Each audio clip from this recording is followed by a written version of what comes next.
Sydney, January 1959, a city gripped with test match fever as captains Peter May and Richie Benno walk out before a crowd of more than 30,000 people who watch as the Australian captain starts another chapter of cricket history. The coin spins, and for the third time in the series, May's call of tails is correct. England will bat, and on the scoreboard the names of the Australian team are placed in the fielding frames. In goes Burke, and on come the players themselves. The selectors leave out Simpson from the original 12, and West Australian Keith Slater is playing in his first test match. England has omitted Watson, and Trevor Bailey comes out to open the innings with Arthur Milton, who passed a fitness test before final selection.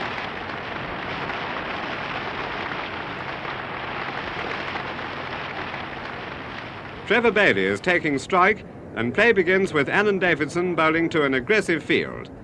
The wicket is expected to favour the batsman, but Bailey, with characteristic caution, is not prepared to take any risks in the opening over.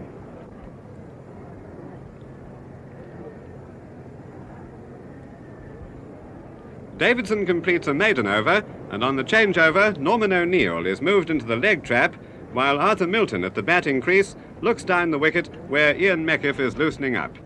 Meckiff is the centre of controversy over his bowling action, and his opening spell is carefully watched by Milton and spectators alike.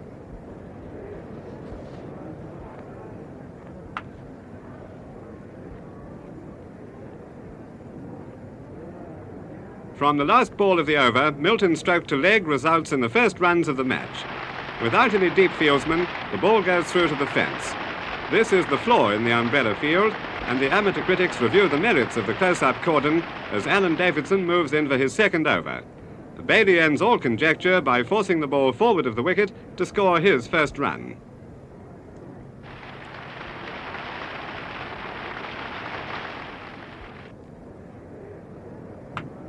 Arthur Milton takes another single off the last delivery to take the score to 6. From the other end, Ian Meckiff, lacking direction, gives both batsmen the chance to add to the total.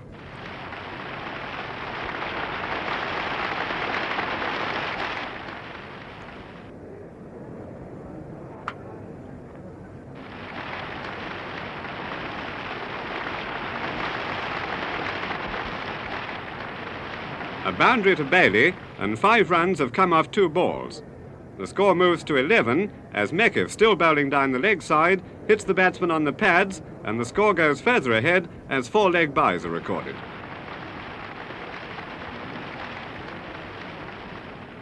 Nettled by the quick scoring, Meckiff's faster ball again raps Bailey on the pads, and this time he's right in front. Bailey is out for 8, and the first England wicket has fallen after 30 minutes of play.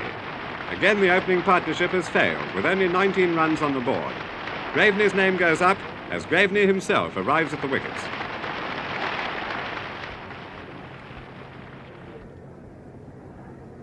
The tall batsman opens in forceful vein, and his quick sequence of run-producing strokes raises the hopes of the England supporters, who look to Graveney to recover lost ground.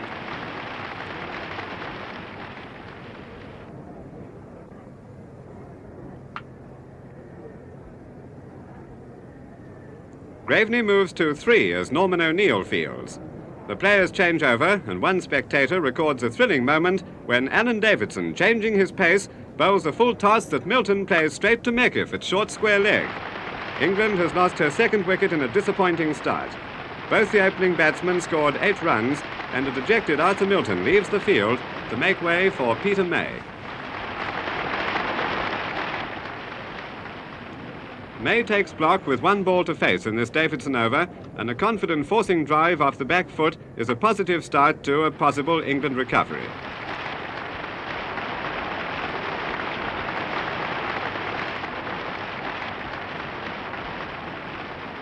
Enter Peter May and exit Alan Davidson after sharing the honours of the opening spell. On comes Richie Benno with his leg breaks to receive a royal welcome from the majestic Graveney.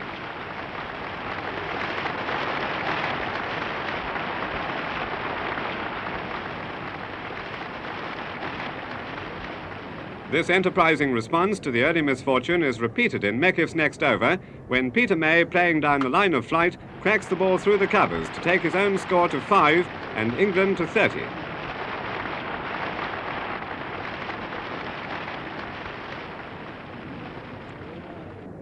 The willingness to play strokes confirms May's statement that England will make a bold bid to retain the Ashes. This is entertaining cricket, with clever bowling revealing signs of fallibility in May's efforts to force the pace. But enterprise deserves a high degree of luck, and England's score goes steadily ahead.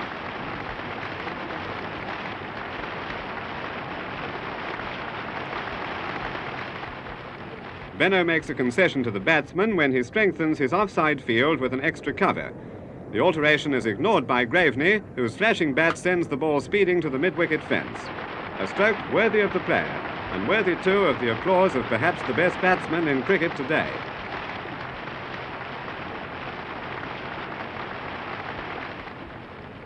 The score at lunch is soon increased on resumption when a Benno full toss is forcibly driven through the leg side field.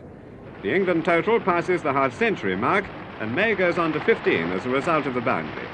The next ball completes Benno's over, and the England captain is able to retain the strike.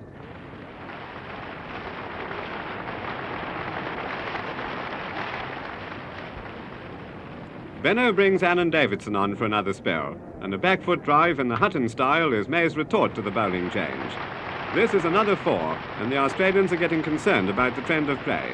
The wicket is easy-paced, and the bowlers realise that May can dominate the scene if they begin to lose their accuracy.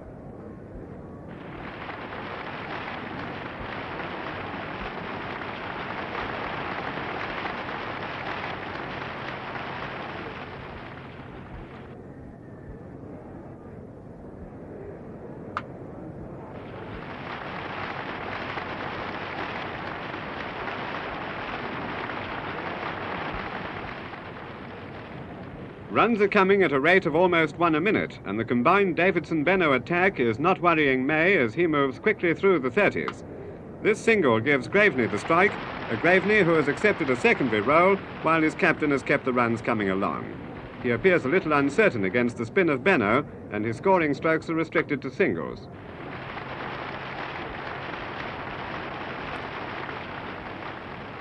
The near-capacity crowd gives Keith Slater a good welcome as he moves into Graveney.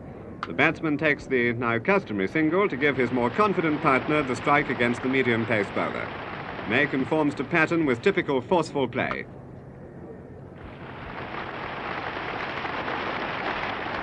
The batsmen appear to be laying the foundations of a big score, but Slater's next ball is hit low to Mackay, forward of point, and May is out for 42.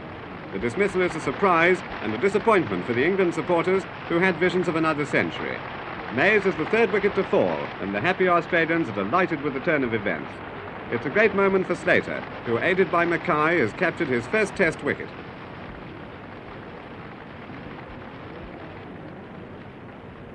Colin Cowdrey comes in, Richie Benno comes on, and Tom Graveney comes out of his shell.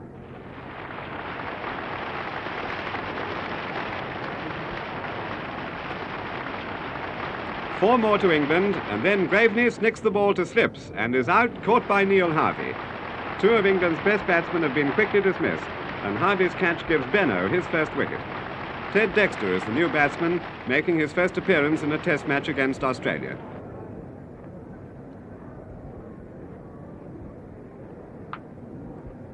Dexter's first run comes from the last ball of the over, and the crowd cheers his effort.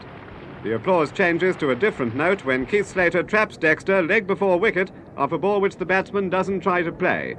Dexter is out for 1, and half the England side is out. Only a meagre 7 runs have been added for the loss of 3 wickets as Sweatman joins Cowdrey.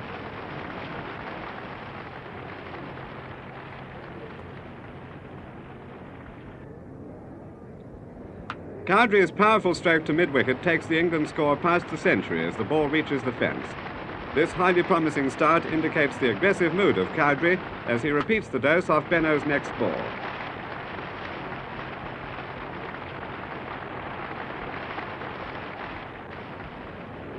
This counter-attack is sustained when the West Australian Keith Slater bowls, and the little man from Surrey sends the ball to the fringe of the outfield with Ian Meckiff at his top, scurrying to prevent a boundary.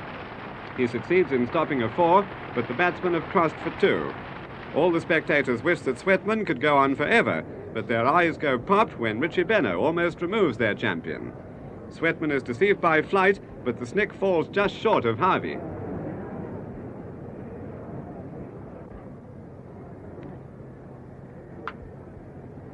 Sweatman is playing a skillful innings in his first Test match, and his partnership with Colin Cowdrey adds 57 runs before Cowdrey is out, caught Harvey bowled Benno for 34.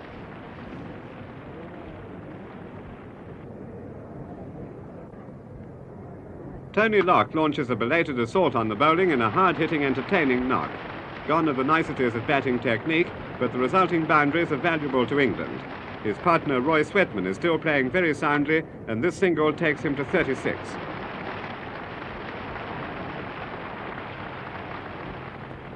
Locke enjoys some luck in his crude but effective method of scoring runs. In the last 10 minutes of play before stumps, he keeps the crowd in good humour and the fieldsmen busy as the score approaches the 200 mark.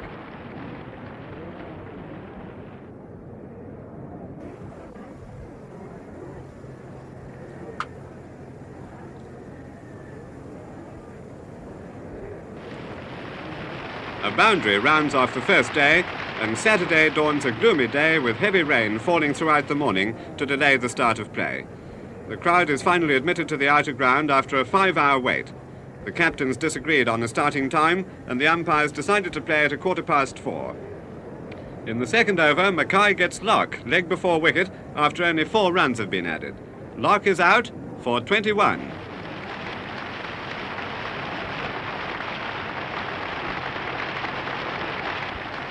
Seven England wickets have fallen, and the critics share the view that the end is drawing near. But Sweatman is still showing a lot of fight, and his single off Mackay takes the total to 200.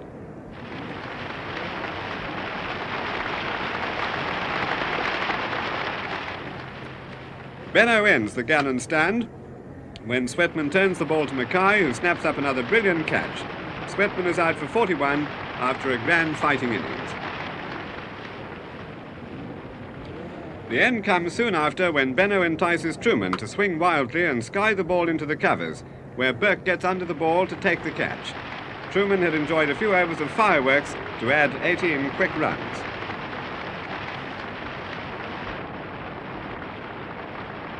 England is all out for 219 after a disappointing first innings. For Australia, Benno is the outstanding bowler with 5 wickets to his credit. The weather has cleared, and brilliant sunshine attracted a big crowd for Monday's play. The wicket looks perfect as the Australian openers Jim Burke and Colin MacDonald come out to bat. Peter May sets an attacking field for Truman, remembering that Colin MacDonald had a life when the Australians faced 2 fiery overs on Saturday evening and Sweatman dropped a catch. Now the belligerent Truman sends down a bumper to open the day. MacDonald is happier against Statham, and he scores some runs off the Lancashire fast bowler with his favourite square cut.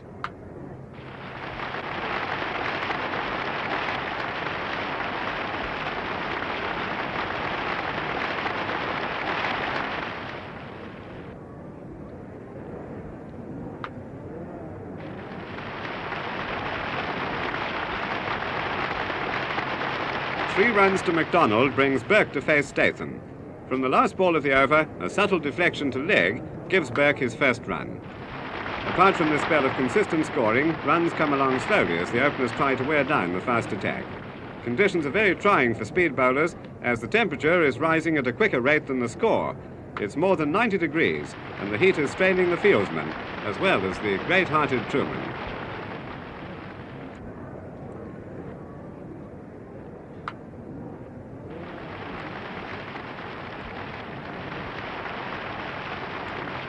A boundary is cut off, and the 2 runs scored takes Australia to 19 after 45 minutes of play.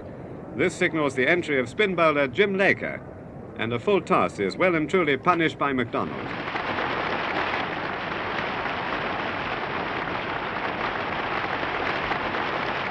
MacDonald gets 2, but things aren't always that easy, for Laker quickly finds his length, and the batsmen have to work very hard to get runs.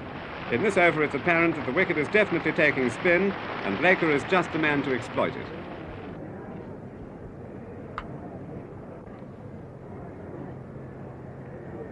The spectators behind the bowler's arm see the importance of the wicket's behaviour when Burke, misjudging the break, gets an inside edge and the jubilant Tony Locke takes a vital catch.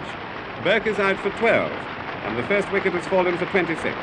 The new batsman is Neil Harvey and he joins Colin MacDonald at a difficult time.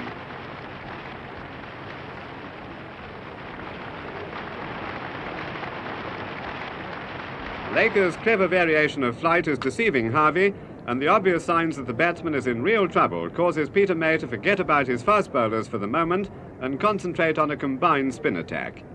It's Tony Locke now, and an over-pitch ball is firmly driven by a MacDonald who is displaying good form against all the bowlers.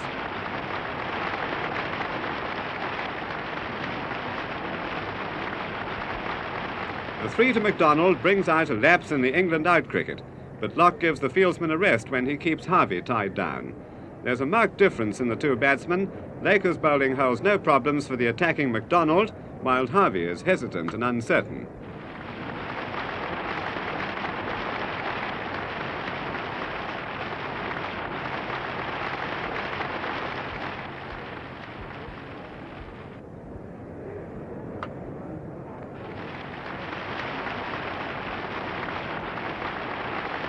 In the last over before lunch, Harvey comes to life with a delightful sweep to put him in a happier frame of mind. Harvey has an appetite for hitting boundaries, and his chances of a scoring feast are postponed by the luncheon adjournment. Locke resumes after the interval, and straight away MacDonald has his back cut in operation again.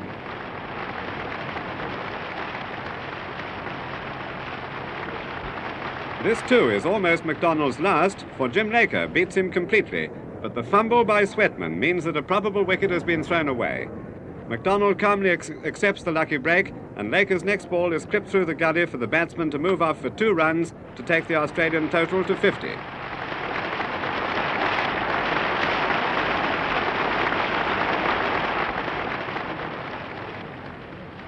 The applause is hardly quiet when Laker, with a clever change of pace, has Harvey beaten, and a valuable wicket tumbles as the Australian vice-captain is clean bowled for 6.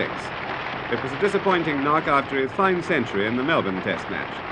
However, his dismissal is a great fillip to the England bowlers, who are toiling here in heatwave conditions. Their task is a hard one, and Norman O'Neill could make it even harder.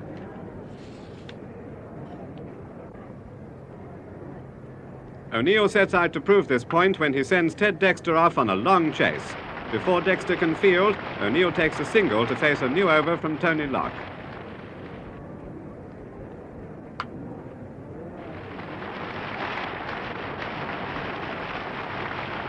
Locke decides to bowl round the wicket at the 2 right-handers, but the change has little effect on MacDonald, and this time the habitual late cut is an obvious boundary stroke.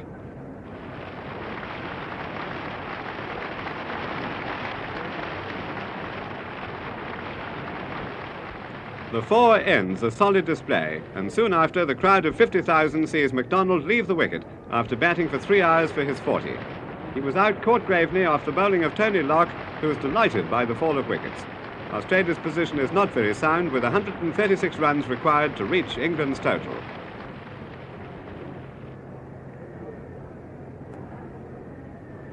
O'Neill launches a savage counter-attack against the slow bowlers. The innings has come to a climax, for another quick wicket could spell disaster for Australia. However, the young batsman has definite ideas about the way the game should shape.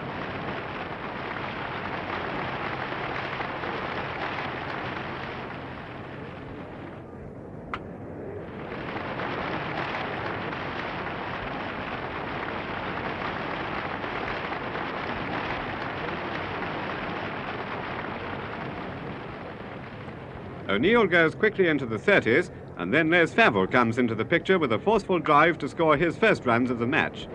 Favell was brought into this Australian team to lend some aggression to the middle of the batting order. He's a player with a wide range of strokes, and many wise old heads welcome his inclusion. He bowled unchanged for more than 2 hours in a sustained effort of intelligent control of spin and flight. At this stage, Tony Locke is showing signs of tiredness, and Favell is able to take advantage of the occasional looser ball.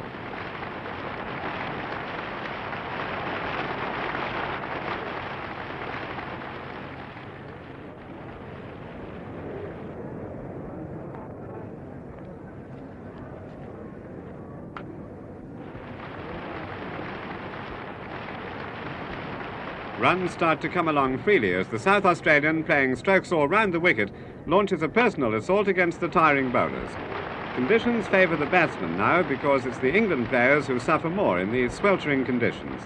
They're not accustomed to this blazing heat that drains the energy from a bowler's arm.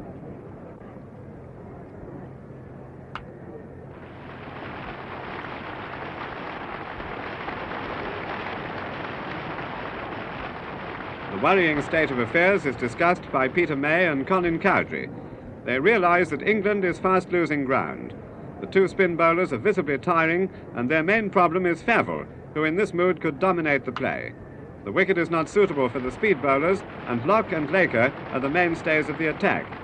They're more concerned about Favell than O'Neill, who is content to stop there and adopt the role of sheet anchor and keep his fast-scoring teammate at the batting crease as much as possible.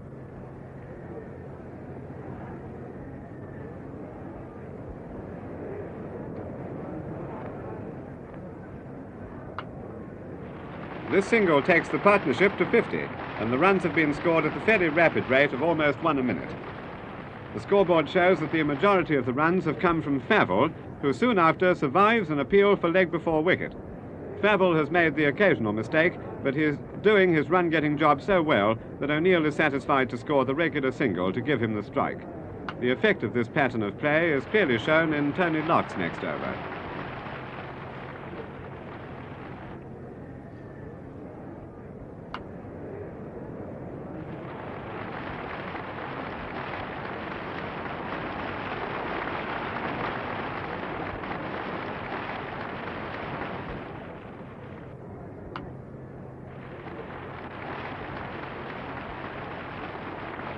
The fast scoring is enjoyed by the big crowd, which is kept in a happy mood in Laker's new over, when O'Neill produces his very best square cut to send the ball racing to the fence. It's cut off before the fence, but the batsmen have time to run three, and O'Neill has scored his second 50 of the series. Australia is now only 62 runs behind the England score, and O'Neill gets closer to the target with a mighty hook shot that even Tony Locke applauds.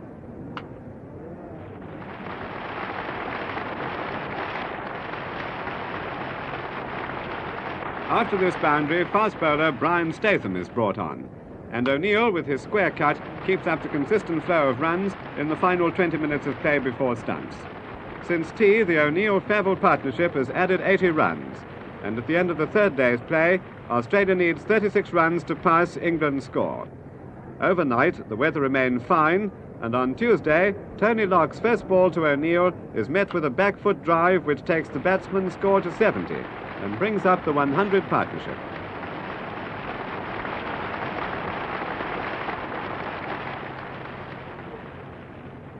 O'Neill's good early morning form looks ominous for the England players, who face the gloomy prospect of another long day in the field. But the quick boundaries bring out a reaction from the two spin bowlers, and after the crowd sees a Laker over yield 1 run, a more determined Locke comes in, and Favell, beaten, snicks a catch to Colin Cowdrey at slip. Favell, out for 54, played a vital part in the Australian recovery. The England fieldsmen are glad that the partnership is finally broken. Favell and O'Neill added 110 runs, and Ken Mackay is the new batsman. And play resumes with Laker bowling to O'Neill.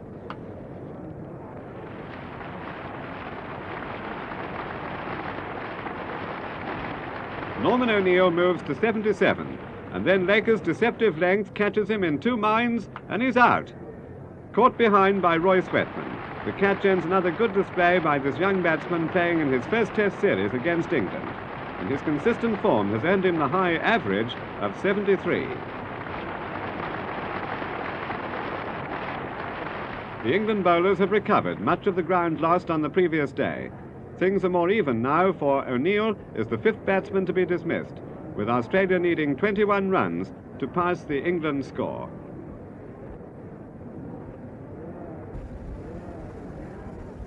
Richie Benaud's intentions to attack Laker are obvious when a full-blooded hit sends the ball on its way to the boundary.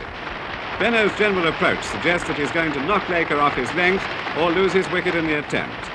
This struggle between a forceful batsman and a skillful bowler is appreciated by the crowd, who applaud the four and then wait for the next over for Jim Laker's reply.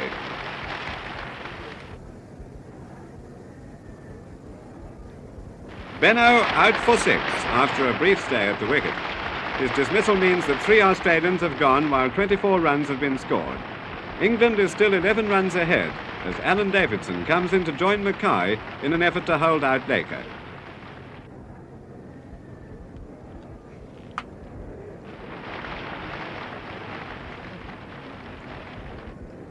From the other end, Locke bowls to Mackay, who delights the crowd with some powerful lofted drives to the boundary. This is a new Mackay, far removed from the grim batsman who had a terrible time against spin in the 1956 Test match series.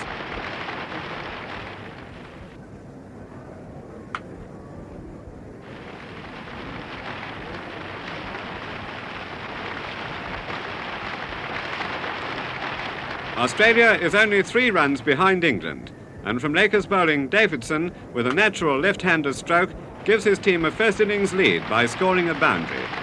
Australia 1 run ahead with 4 wickets left as Tony Locke continues.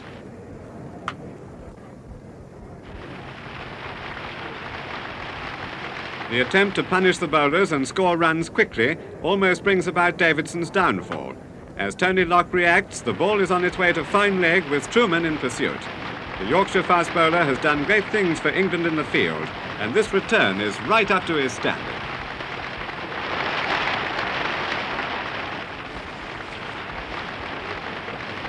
At lunch, Australia leads by 16 after losing 3 for 49 in the morning. Truman opens after the adjournment, and Mackay continues in a bright scoring mood. This is probably the best innings that Mackay has ever played against England, and his scoring strokes include a high proportion of boundaries. The tentative attitude has gone, and even the guile of Laker can't check the consistent scoring. Alan Davidson, like Mackay, is right at his best form, and the 2 left-handers are batting so well that most people forget that Australia was in trouble when they came together.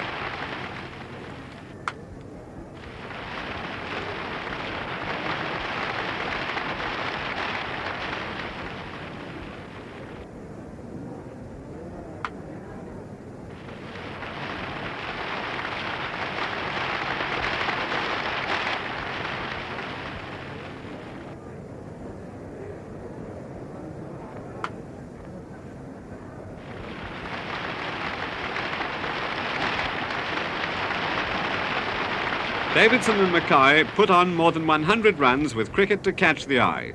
Then the game takes a new perspective when Ken Mackay is confused by pace to be clean bowled by Truman. Mackay leaves the wickets after scoring 57 runs in a partnership with Davidson, which has placed Australia in a very sound position. The Queenslander is the 7th batsman to be dismissed, and fast bowler Freddie Truman has taken his first wicket.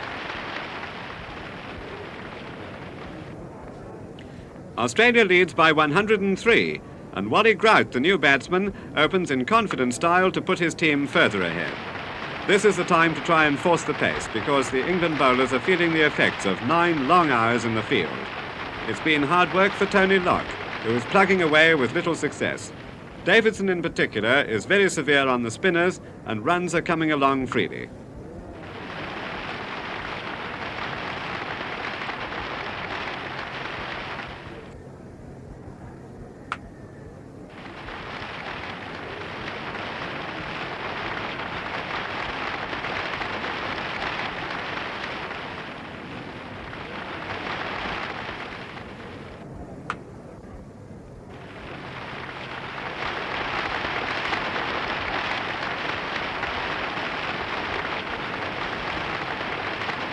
Davidson and Grout put on 30 runs in quick time, and then Tony Locke gets rewarded for his efforts when Alan Davidson is trapped right in front.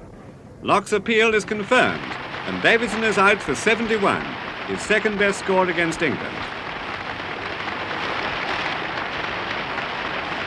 The end comes quickly as Grout skies the ball, and Brian Statham takes the catch in the outfield.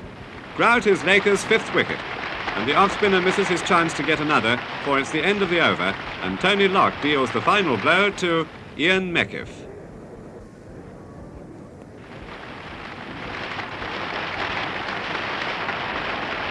Locke and Laker captured 8 wickets between them in a marathon bowling performance. Australia's total of 357 gives a first innings lead of 138, and it's a very confident Australian team which comes on the field before the start of England's second innings. England needs runs badly, and Trevor Bailey and Arthur Milton have a hard job ahead of them.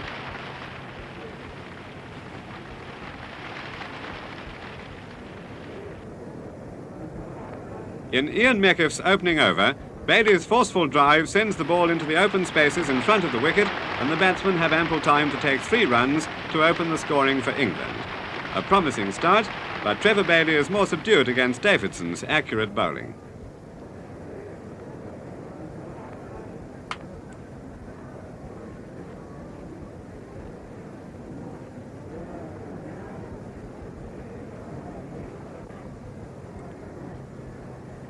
A maiden over from Davidson, and the crowd sees an important move when Benno comes on with his leg spinners. Bailey is beaten by the turning ball, but he shows a desire to attack when he slams a short one through the field.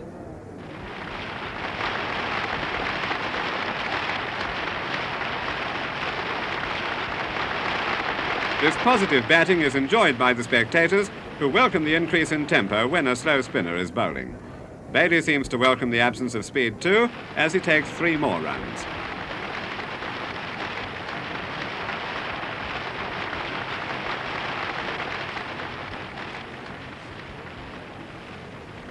Richie Benno, willing to concede runs, moves Slater in closer to set an attacking field. Australia, in such a strong position, can attack all the time, and Milton looks a possible victim to the aggressive tactics. The prospect of a long defensive innings from Milton is like clutching at straws, and a policy of attack is the best hope of survival.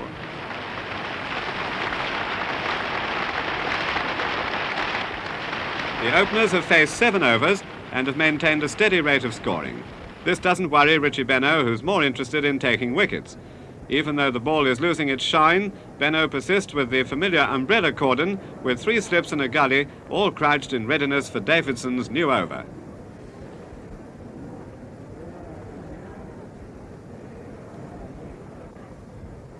On the leg side, O'Neill and Burke are very close in, with MacDonald behind the wicket. In front of the wicket, Slater is at silly mid-on, almost in touching distance of the batsman, Arthur Milton.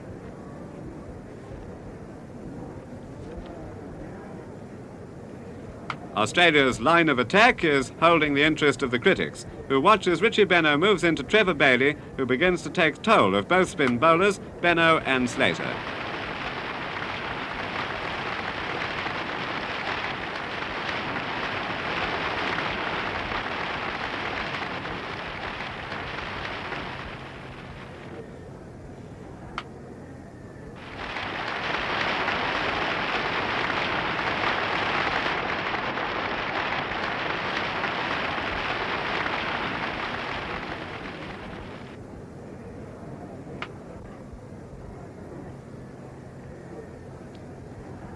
Burke fields at the end of the over with the England score at 30. From the other end, Richie Benno raises Australia's hopes by forcing Arthur Milton to pop a catch straight to Alan Davidson. Milton is out for 8 after batting for more than 1 hour. Again, England has made a disappointing start, and the remaining batsmen still face the problem of scoring 108 runs to overtake Australia. England is in dire straits as Tom Graveney arrives at the wicket.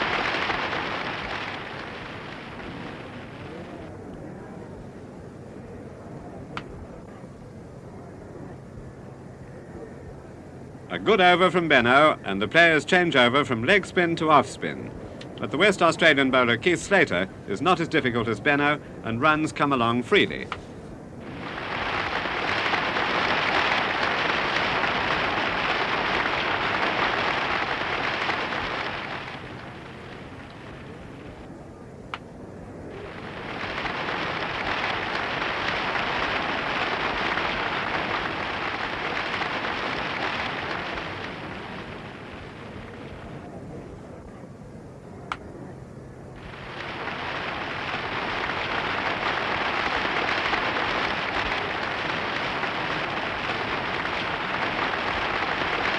Five runs come off the over, and the tension mounts as the crowd takes a keen interest in the Benno-Bailey duel. Bailey attempts a big hit and sets off for a run, but sees that the ball has been caught. Trevor Bailey is out for 25 after holding out against the bowling for more than 70 minutes. The catch in the outfield was taken by 12th man Bobby Simpson, fielding in place of Ian Meckiff, who's off the field with an injured ankle. England is 101 runs behind the Australian total, as captain Peter May comes in to join Graveney.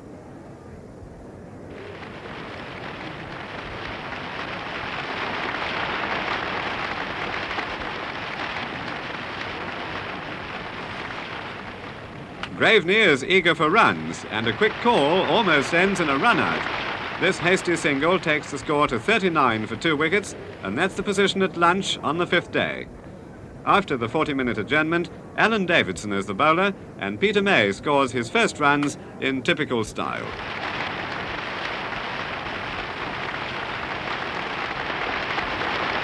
The boundary to May causes a more defensive field to be set for Davidson's bowling. On this tour, May has been the mainstay of England's batting, and this stroke is a good example of his polished technique. The performances of May and Graveney, with Cowdrey to follow, could mean the difference between victory and defeat. For these three are all great batsmen, with the ability to make big scores. The Australians realise this, and Davidson makes a special effort to remove the uncertain Graveney.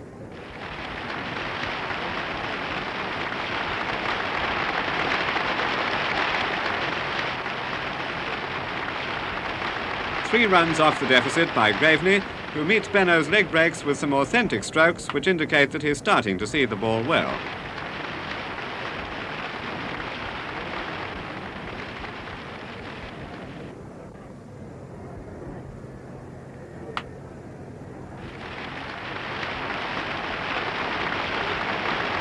This is more like the Graveney of 1954, but just as the crowd is settling for a cricketing treat, one ball from Alan Davidson alters the game entirely.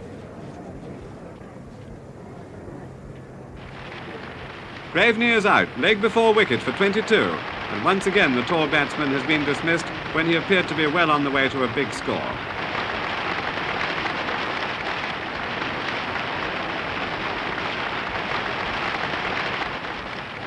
England needs 74 runs to equal the Australian total, and when Cowdrey is ready, Davidson comes running in, and the first runs of a long partnership are scored.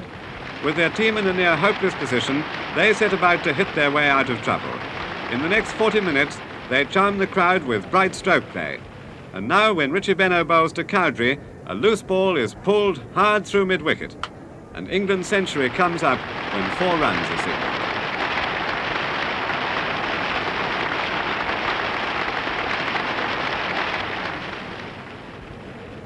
May, with a succession of boundaries, takes England past the Australian score. May and Cowdrey have put on more than 100 runs against accurate bowling, with strokes like this May on drive from the last over of the day by Slater. Again it's through the field, and another boundary is recorded before the players leave the field, with England holding a small lead of 40.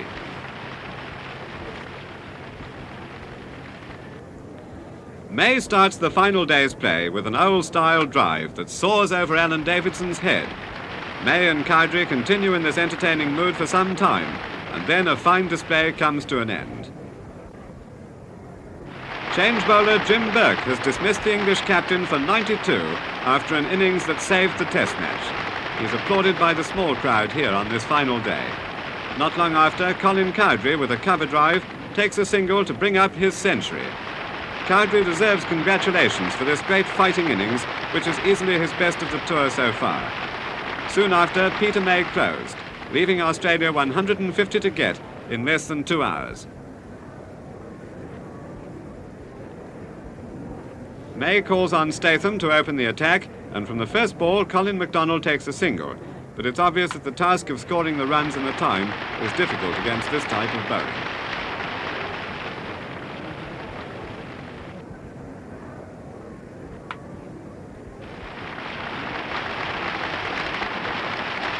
Freddie Truman is the other opening bowler, and Jim Burke, placing the ball through mid-wicket, scores his second run.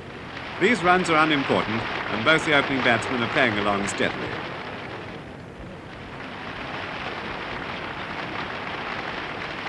Speed is replaced by spin, and Tony Locke comes on. Colin MacDonald indicates the Australian attitude by not trying to force the pace. However, the off-spin of Laker causes an exciting moment. Burke out for 7, and the first Australian wicket has fallen for 22. Neil Harvey is the new batsman, and he's quickly in his stride with a boundary.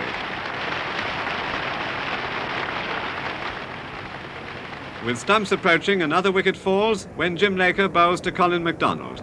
MacDonald, clean bowled, is out for 14, and he limps off the field favouring an injured knee. MacDonald's place is taken by Norman O'Neill, who enjoys some batting practice in the last few minutes of play.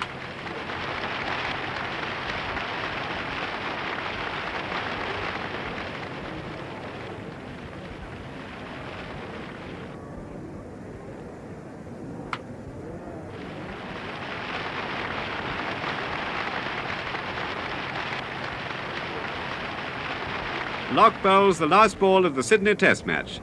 O'Neill and Harvey remain not out, and Australia is 2 for 54 at stumps. The third Test match has finished in a draw, and England must win the remaining 2 to retain the Ashes.